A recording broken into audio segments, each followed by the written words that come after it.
Welcome back to Veterans Onward to Prosperity. And I'm your host, Master Sergeant Retired Anna Maria Bliven.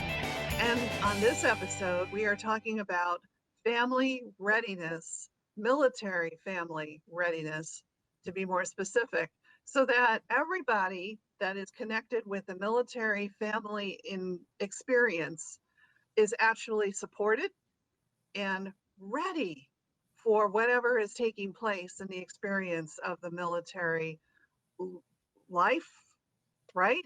So if there is someone who is listening and they're going, well, wait a minute, I never heard of a family readiness group in my unit. What are they to do, Megan? So the first thing you'd want to do is either contact my position, which would be a soldier and family readiness. If you're in the National Guard, soldier family readiness specialist, or military and family readiness specialist, active duty. You have your Army family program managers or your ACS, your Army community centers, that would be able to point you in the right direction if there's already a group established. And they could get you the contact information. The unit itself should have the contact information for who those people are. And hopefully, if it's working well, then they're going to contact you when you join the unit. If there is nothing in place and you are interested in volunteering with that to create something, first of all, that's a big task. I won't deny that. It is hard to come in, especially if there hasn't been one in place in a long time. But it is so worth it to have this in place and to have those people that are willing to do it. So you would contact same people, your soldier family readiness specialist, your unit command, the Army Community Service Center, and or the Marine version of that. I can't remember the acronym offhand right now. Same thing with Navy. You contact those people and you just tell them that, hey, I'm interested in doing this. And on base, they run regular classes to teach people how to do family readiness and kind of do the onboarding training. In National Guard, we schedule it kind of one-on-one as we have people available. But there is a whole section of training. So you sit down and you go through, for our case, it's about an hour and a half long training. And then you basically get partnered up with a mentor who's going to walk with you one-on-one through building this program within your unit. And then you talk to your unit command team. And because the unit commander does have to approve anyone who wants to be a part of this program. So you do have to have permission from them first. But often, especially if they don't have volunteers, they're just glad you're there.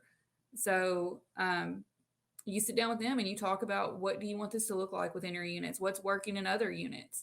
And in Tennessee, we have a great program where our FRG leaders get together at least a couple times a year, whether that's virtually or in person. And we talk about what works, what doesn't work.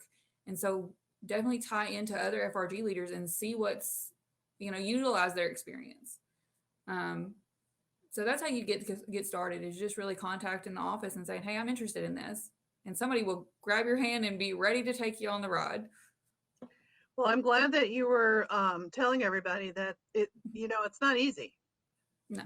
When you're in a position such as that, it does take some hours. It does definitely takes dedication. But in the training, you also know what to do in cases of when you're checking in with a family and they're not doing well. How can you best support them?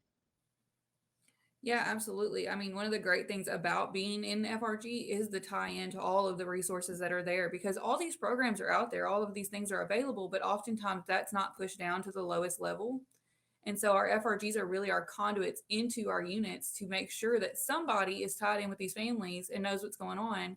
So yeah, absolutely. If you get on the phone with somebody and somebody's in crisis, or somebody's, struggling financially, or they're, depressed, whatever it is, don't know where to get their oil changed for their car, then that's one of the things you can call, again, our office, Army Community Programs, and connect with those people. And as an FRG leader, you're going to already be tied into those people because you meet them through your trainings, you meet them through conferences and professional developments. Or you just, like I said, you just ask and you get connected, and you will eventually know exactly where to send people. And it gets a lot easier once you've been around. I'm really, really glad we're having this conversation, because I'm sure that there are some people in the audience thinking to themselves, oh my goodness, I'm so glad that we actually do have this support group, even if I have to be the one to get it started. Um, so Justin, you've been listening to all of this. You also were in the military. As a military member, doesn't this give you somewhat comfort in knowing that our family can be taken care of? Yeah, especially when you're deployed. I mean, that's one of the biggest fears that we have is when whether we're in the States or we're across the pond, our biggest fear is our family going to be okay? And of course, their biggest fear is, are we going to be okay? But it's kind of a double-edged sword. But like, that's what I love about, what Megan does. And there's so many, well, as we know them as FRG. Like, I remember doing those meetings pre-deployment, post-deployment, even rear D, and the information they carry, man, it's unbelievable all the stuff you can find out. And it gives you a sense of peace, and it gives you kind of a breath of fresh air to know that regardless of what happens, you got somebody to take care of you and your family, either if you're here and they're there or vice versa. So, Yes, you're right. That sense of peace says it all. Mhm. Because with that sense of peace, we can get our job done. We know that our family is getting taken care of, and uh, if something were to happen and they needed, just like Megan said, an oil change and they don't know where to go because that was something we took care of, or another something that we take care of that they now have to take care of. oh, yeah. Their support for knowing something like that.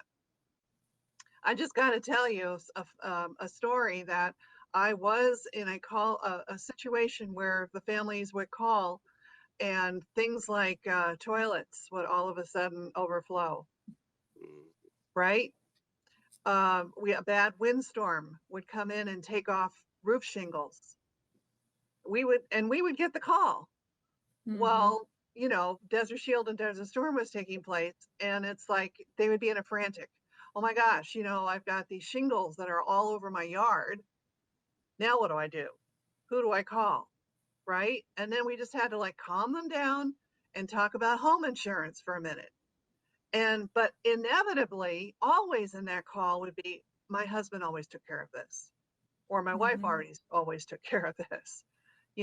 So when you're left behind in a situation of a deployment or mobilization, and it's now your turn to take care of something that you didn't normally ever take care of, and you're in a crisis, you're in a, oh my God, I don't know what to do mode, you got FRG.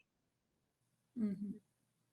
Well, we're going to be talking about a little bit more about how to tap into the FRG as someone who needs assistance right after this message.